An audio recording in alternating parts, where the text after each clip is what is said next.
నమస్తే నేను బలరాం ఇక అప్డేట్స్ చూద్దాం విజయవాడలో భారీ వర్షం భీభత్సం సృష్టించింది కుండపోత వానకు కొండ చర్యలు విరిగిపడి ఒకరు మృత్యువాత పడ్డారు నున్నబట్టి సెంటర్లో ఒక ఇంటిపై బండరాయి విరిగిపడి ఒకరు చనిపోయారు మరో ఇద్దరు బండరాళ్ల మధ్య చిక్కుకున్నారు వారిని బయటకు తీసేందుకు రెస్క్యూ పనులు చేపట్టారు అధికారులు దానికి సంబంధించిన విజువల్స్ మనం చూస్తూ ఉన్నాం కొండ ప్రాంతంలో కొండ చర్యలు ఏ రకంగా విరిగిపడ్డాయి ఆ దృశ్యాన్ని మనం చూస్తూ ఉన్నాం ఒక ఇంటి మీద భారీ వర్షాలు కురవడంతో ఒక బండరాయి విరిగిపడింది దీంతో ఒకరు మృతి చెందగా మరో ఇద్దరు లోపల ఇరుక్కున్నట్టు తెలుస్తోంది వారిని బయటికి సురక్షితంగా తెచ్చేందుకు అధికారులు తీవ్ర ప్రయత్నాలు అయితే చేస్తూ ఉన్నారు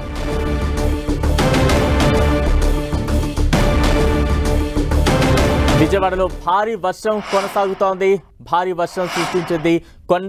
కుండపోత వానకు కొండ చర్యలు విరిగిపడి ఒకరు మృత్యువాత పడ్డారు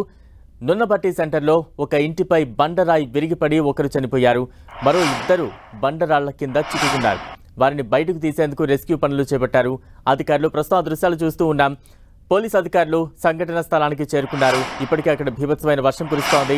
ఆ వర్ష భీభత్సంలోనే అధికారుల సహాయక చర్యలు కొనసాగుతున్నాయి మరోవైపు కొండ చర్యల్లో ఒక బండరాయి విరిగిపడిన దృశ్యాలు మనం చూస్తూ ఉన్నాం ఒక ఇంటి మీద బండరాయి జారిపడడంతో ఒకరు మృతి చెందారు ప్రస్తుతం ఇద్దరు అందులో చిక్కుకున్నారు వారిని క్షేమంగా బయటకు తీసేందుకు అధికారులైతే సహాయక చర్యలు ముమ్మరం చేస్తున్నారు ఆ విజువల్స్ మనం చూస్తూ ఉన్నాం అధికారులు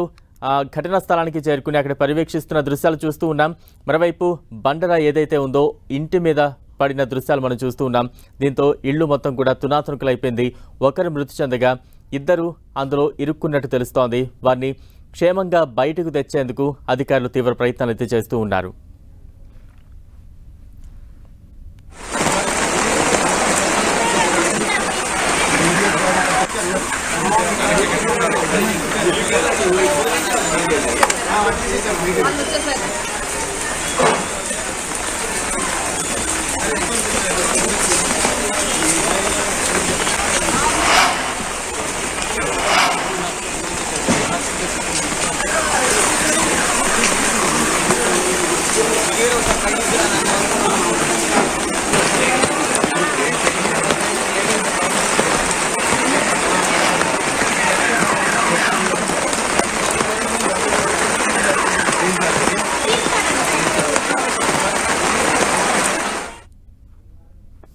విజయవాడలో భారీ వర్ష భీభత్సం సృష్టించింది కుండపోత వానలకు కొండ చర్యలు విరిగిపడి ఒకరు మృత్యువాత చెందారు మరో ఇద్దరిని కాపాడేందుకు సహాయక చర్యలు కొనసాగుతున్నాయి తాజా అప్డేట్స్ అందించేందుకు మా ప్రతినిధి తిరుమలరావు లైవ్ లో సిద్ధంగా ఉన్నారు తిరుమలరావు బలరాం గత 2 రోజుల నుంచి కురుస్తున్న భారీ వర్షాలకు బెజవాడ తడిసి ముద్దయిందని చెప్పాలి ఇప్పటికే బెజవాడ రోడ్లన్నీ జలమయం అయిపోయాయి అదేవిధంగా కొండ చర్యలు కూడా విడిగిపోయిన పరిస్థితి కనపడుతుంది ఇప్పుడు ఏదైతే ఉందో విజయవాడ పశ్చిమ నియోజకవర్గంలోని ఒక చోట కొండ చర్య విరిగిపడడం జరిగింది కొంతమందికి తీవ్ర గాయాలైనాయి అదేవిధంగా విజయవాడలోని సున్నబట్ల సెంటర్ ఎదురుగా ఉన్న కొండ చర్యలు విరిగిపడడంతో ఒక అతను మృతి చెందడం జరిగింది మరో ఇద్దరు శిథిలాల కింద ఉన్నట్లు సమాచారం జరుగుతుంది దీనికి సంబంధించి ఇప్పటికే స్థానికంగా ఉన్న కొంతమంది పోలీసులకైతే సమాచారం ఇచ్చారు వెంటనే పోలీసులు అదేవిధంగా రెవెన్యూ సిబ్బంది ఘటనా స్థలానికి చేరుకున్నారు స్థానిక ఎమ్మెల్యే గద్దె రామ్మోహన్ రావు కూడా ఘటనా స్థలానికి చేరుకుని సహాయక చర్యలు అయితే చేపట్టడం జరిగింది ఇప్పటికి మృతదేహాన్ని అయితే బయట తీయడం జరిగింది కొంతమంది ఇంకా ఇద్దరు మృతదేహాలకు కొండ కింద ఎవరైతే ఉన్నాయని చెప్పేసి సమాచారం ఉంటుంది సహాయ చర్యలు అయితే చేపట్టారు ఒకళ్ళు ప్రాణాపాయ స్థితిలో ఉన్న వాళ్ళని 108 అంబులెన్స్ లో అయితే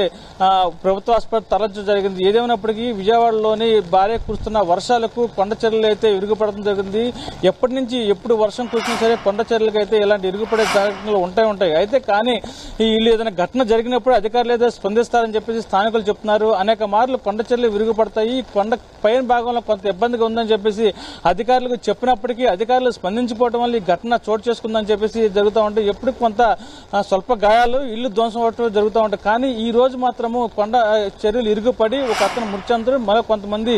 శిథిలాల కింద ఉండటం జరుగుతుంది దీనికి సంబంధించి ఇప్పటికే అధికారులు అయితే అక్కడ చేరుకోవడం జరిగింది కలెక్టర్ కొద్దిసేపటి క్రితమే అక్కడ చేరుకున్నారు సహాయ చర్యలు అయితే ముమ్మరం చేస్తున్నారని చెప్పాలి ఏదేమైనప్పటికీ ఈ ఘటన ఒక విషాద చేయాలని అనుకున్నాయని చెప్పాలి బలరాం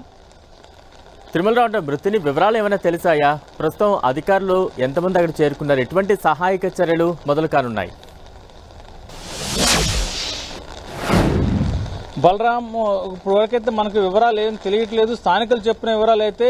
ఈ కుటుంబంలో మొత్తము ఒక 5 కుటుంబ సభ్యులు ఉంటారని చెప్పేసి చెప్తున్నారు. వాళ్ళలో ఒకళ్ళు మాత్రము చనిపోయారని చెప్పేసి చెప్తున్నారు. అయితే ఇంకా 2 కొండ చర్యల కింద ఉండారని చెప్పేసి అయితే మనకు సమాచారం తెలుస్తుంది. వీళ్ళంతా రెక్కడితేకన్నా డొక్కాడని కుటుంబ సభ్యులు. వీళ్ళు కొండ ప్రాంతాల్లో నివాసం ఉంటారు. అయితే దీనికి సంబంధించి కొండ ప్రాంతాల్లో నివాసం ఉండే వాళ్ళకి కొంత ఉపశమనం కల్పించాలి. ఈ కొండ చర్యలు వర్షం పడినప్పుడే కొంత మెత్తగా ఉన్న ప్రదేశాల్లో కొండ రాళ్లు అయితే ఉంటాయి. ఆ మెత్తగా ఉన్న ప్రదేశాల్లో రాళ్లు సంబంధించి అధికారులు వచ్చినప్పుడు ఇరిగేషన్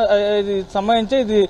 అధికారులకైతే ఈ కొండ ప్రాంత స్థానిక ప్రజలు చెప్తా ఉంటారు. ఈ రాయి కొంచెం ఇబ్బందిగా ఉండి పడటానికి ఇబ్బందిగా ఉండి వర్షం పడితే మాత్రం ఇది పడే అవకాశాలు ఉంటాయి. అయినా చెప్పినప్పటికీ వీళ్ళు స్పందించి పోవడం వల్ల ఈ ఘటన జరిగిందని చెప్తున్నారు. ఇప్పటికే దీనికి సంబంధించి కలెక్టర్, అదేవిధంగా మున్సిపల్ కమిషనర్, పోలీసుకు సంబంధించిన సిబ్బంది అంతా అక్కడ సహాయ చర్యలు అయితే ముమ్మరం చేస్తున్నారు. ఎన్డీఆర్ఎఫ్ బృందాలు, ఎస్డీఆర్ఎఫ్ బృందాలు కూడా అక్కడ చేరుకోవడం జరిగింది. ఎలాంటి ఇబ్బంది లేకుండా అయితే అన్ని చర్యలు అయితే చెప్పడం జరిగింది. ఇంకా కొండ చర్యల కింద కొంతమంది ఉండాలని చెప్పి తెలుస్తుంది. వీళ్ళు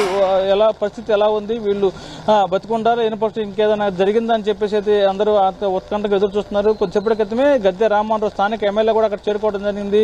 ఇమీడియట్ గా అక్కడ సహాయ చర్యలు చేపట్టాలని చెప్పేసి ఆదేశాలు ఉండే అధికారులంతా ముమ్మరంగా అక్కడ సహాయ చర్యలు చేపట్టాలని తెలుస్తుంది. బలరాం, తిరుమల కొండ సమీప ప్రాంతాల్లో ఇప్పటికే నివాసితులు ఉంటున్నారు. వారికి ఎటువంటి జాగ్రత్తలు పాటించాలని చెప్తున్నారు అధికారులు?